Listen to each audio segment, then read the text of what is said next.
On this Monday of Holy Week, we continue our journey towards Jerusalem with Jesus and his friends. He's entering the heart of the political and religious establishment, and he's accompanied by this group of people who don't really get what he's about.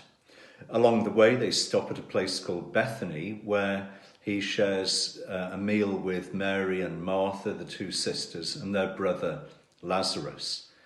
And when Judas, one of Jesus' friends, sees expensive ointment being poured on Jesus' feet, he immediately says, "Why wasn't this sold for the benefit of the poor?"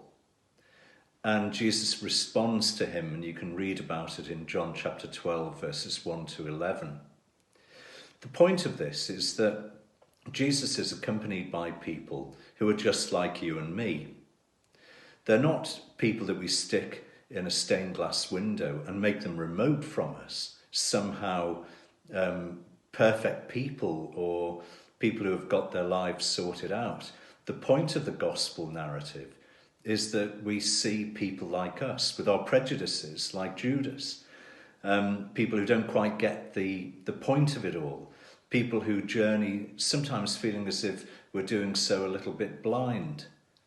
This is what it is to be a disciple, to walk with Jesus and the other people that he has called, but to walk with him as the person you are, the person I am, not being ashamed of the limitations or the flaws that we bring, our limited understanding, our lack of acquaintance with the gospel stories. We can always read them.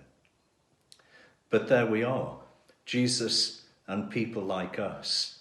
That's the point of this narrative. And as we walk towards Jerusalem with Jesus, I wonder if we are open to seeing him differently, but also to understanding ourselves better. True and humble King, hailed by the crowds as Messiah, grant us the faith to know you and love you on the way of the cross, which is the path of glory. Amen.